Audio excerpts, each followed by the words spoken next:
한 주간 종교계의 뜻깊은 현장들을 만나보는 시간이죠. 오늘 만나볼 현장은 개신교 현장인데요. 한국 개신교를 대표하는 기관이죠. 한국기독교교회협의회 NCCK는 북한 개신교 기관인 조선그리스도교연맹과 지난 1989년부터 매년 부활절과 광복절에 남북 공동 기도문을 발표해왔습니다. 그런데 최근 통일부가 남북 개신교회 교류 과정에 문제 제기를 한 것으로 확인됐습니다. 통일부는 지난달 19일 교회협의회에 보낸 공문에서 북측에 부활절 공동 기도문을 제안하는 과정에서 통일부에 관련 사실을 신고하지 않았다며 경고 조치를 한 건데요. 남북 대화가 사실상 단절된 상태에서 종교 교류마저 중단시키려는 것은 아닌지 종교계의 우려가 큰 상황입니다. 자, 이에 대한 자세한 이야기 들어보겠습니다. 한국기독교교회협의회 화해통일위원장이신 한기양 목사님 연결돼 있습니다. 목사님 안녕하세요. 네, 안녕하세요. 예, 반갑습니다. 네, 자, 반갑습니다. 예, 자 그동안 남북관계가 경색된 상황에서도 종교 간 교류는 허용하면서 남북 교류의 최후의 보루 역할을 해왔는데요. 최근 통일부가 남북 개신교가 교류하는 과정에 경고 조치를 했다고 들었습니다. 그 자세히 설명을 좀 해주시겠습니까? 네, 저희 이제 만나지는 못하더라도 그 1989년 이후로, 그러니까 88 그 근리원 선언 이후로 그 남북 교회가 하리로를 남북 평화를 위한 공동 기도주의를 쭉 지켜왔습니다. 예. 평화 통일을 기원하는 그런 것을 남과 북의 교회가 그리고 세계 교회가 함께 기도하는 과정에서 그 기도문을 북측의 조선그리스도교연맹과 이렇게 합의를 해서 항상 채택을 했습니다. 근데 그것을 이제 확대해서 성탄절도 같이, 그리고 3.1절도 같이 하고 부활절 이렇게 1년에 한 4번 정도 우리가 그 공동 기도문을 이렇게 교환하고 예. 합의해서 주일 예배 때 같이 이렇게 공동 기도문으로 가지고 기도를 하는 그것을 쭉 해왔습니다. 예. 네, 이번에도 이제 그 3.1절 관련해서 남과 북이 함께 이렇게 공동 기도문을 채택하는 과정에서 이제 메일을 주고 받는 과정이, 메일도 직접 가는 게 아니에요. WCC, 즉 세계교회협의회 사무국을 통해서 이렇게 전달이 되고 그쪽에서 또 북측 교회에 전달하고 이렇게 해서 주고받는 과정이었거든요. 네. 그래서 그것을 지금 이제 통일부 허락도 없이 했다라는 식으로 뜬금없이 갑자기 경고 조치를 지금 내리고 있습니다. 예. 그 남북 개신교가 이제 공동 기도문을 1년에 4번 함께 작성하고 발표를 해왔는데 지난 네네. 1989년부터니까 이제 30년이 넘게 해온 거잖아요. 그렇죠. 이것을 WCC가 중재를 해서 남북 개신교인들이 직접 교류가 아니라 이제 중재자가 있어서 중재라기보다 중계를 했다고 중계를 해서 예 공동 기도문을 작성을 했는데 최근에 와서 그렇게 했어요. 그 전에는 그 2018년까지만 해도 직접 만났습니다. 아 예. 그 저기 베이징이나 혹은 신양에 가서 북측 그 목사님들과 같이 이렇게 머리를 맞대고 함께 이렇게 가감 수정하는 그런 과정을 거쳤어요. 네, 그러니까 남북 간의 그 분위기가 좋을 때는 이렇게 직접 만나기도 네네네. 하고 또 경색된 상황에서는 이렇게 WCC의 중계를 통해서 공동 기도문을 작성을 했는데 갑자기 그 통일부가 문제 제기를 한 이유는 어떻게 보시는 거예요? 글쎄, 제가 볼 때는 이게 생태적인 것 같은데요. 지금 이 정부는 좀 제가 볼 때 상식선을 넘어서 있습니다.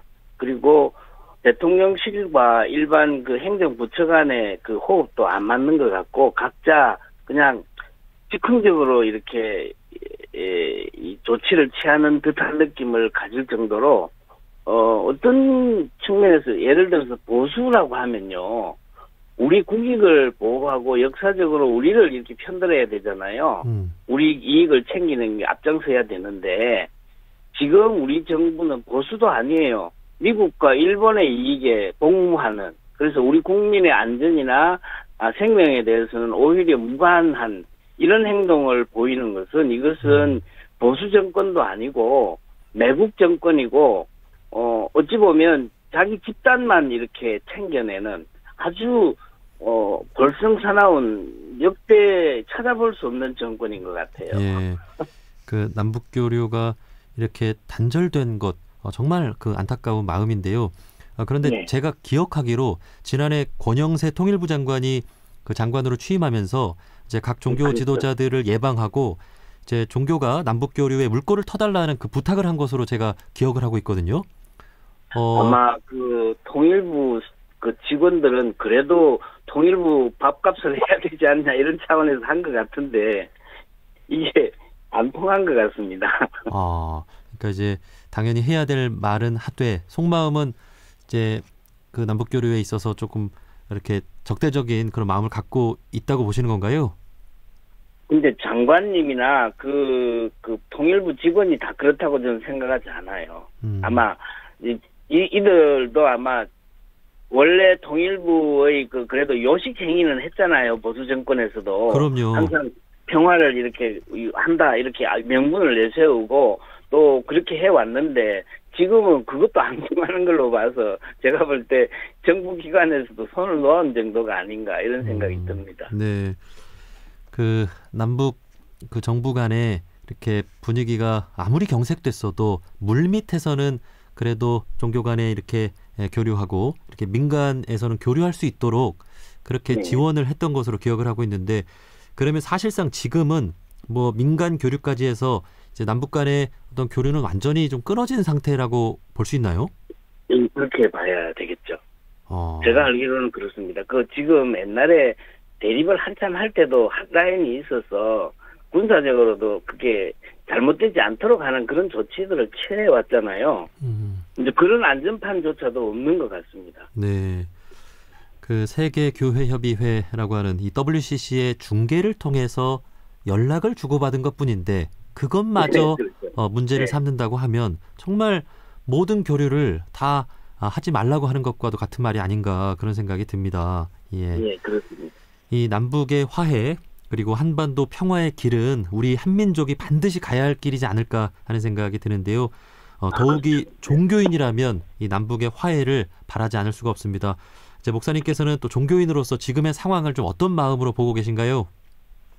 신정 같아서는 진짜 그 DMZ에 가서 남북을 끌어안는 제가 그냥 총알바지가 되는 한이 있더라도 전쟁을 막고 싶은 마음입니다. 네. 아마도 옛날에 문익환 목사님이 방북할 때 그런 심정이 아니셨겠는가 하는 생각도 해보고요. 그 이후에 이명박 정부 때 그 한상열 목사님이 또 방북을 하신 적이 있는데 아마 그 심정을 저는 충분히 이해를 하고 지금도 우리 종교인들이 나서서 어찌 보면 이런 그 전쟁 일보 직전까지 지금 뭐 국지전이 일어난다 해도 전혀 이상할 것 없을 정도로 아주 남북 그 긴장은 그야말로 최고조에 달하고 있는 이 상황에서 정말 전쟁만은 결코 안 된다. 라고 하는 것을 진짜 피를 토하듯 호소하고 싶어요. 네, 네. 우리 종교의 가장 중요한 역할은 뭐니 해도 정말 미움과 어떤 다툼을 이렇게 화해시키고 용서하고 이렇게 평화의 길을 만드는 게 아닌가 그런 생각이 듭니다. 네. 자, 그래서 이제 한반도 평화를 위해 우리 7대 종단이 함께 그 한반도 종전 평화 캠페인도 오래전부터 진행을 해오고 있죠. 이 한반도 평화를 위해 전 세계 1억 명의 서명을 받는 운동이지 않습니까? 네, 그렇습니다. 예.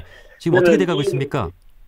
이 캠페인은 사실 제가 우리 교단의 한국기독교 장로회 소속인데 기장교단 소속인데요. 제가 평화통일위원장을 그때 2011년도 가을에 취임을 하면서 이 운동을 그때 우리 교단 내에 제일 먼저 시작을 했어요. 하다가 그때부터 했어요? 네, 2012년에 이제 이거는 우리 교단만 할 것이 아니고 한국 교회에다 확산시켜야 되겠다 해서 그 NCC, KNCC 지금 우리 한국기독교교회협의회에 제안을 하고 거기서 이제 화통위가 맡아서 또 했어요. 예. 이제 그러면서 2013년 부산에서 그 세계 기독교 WCC 총회, 부산 총회가 열렸습니다. 네. 그때 이제 이거를 전 세계 교회가 참여할 수 있도록 평화협정 캠페인을 하면서 베를린에서 시베리아를 횡단해가지고 그때 이제 한반도를 관통하려고 했어요. 평화 열차를 그 부산 총회에 참석하는 참석자들을 이렇게 희망자를 받아가지고 120명이 참여했는데, 그러니까 열차 2칸을 저희들이 전세를 해서 쭉 왔어요. 근데 단동까지 와가지고 끊어졌습니다.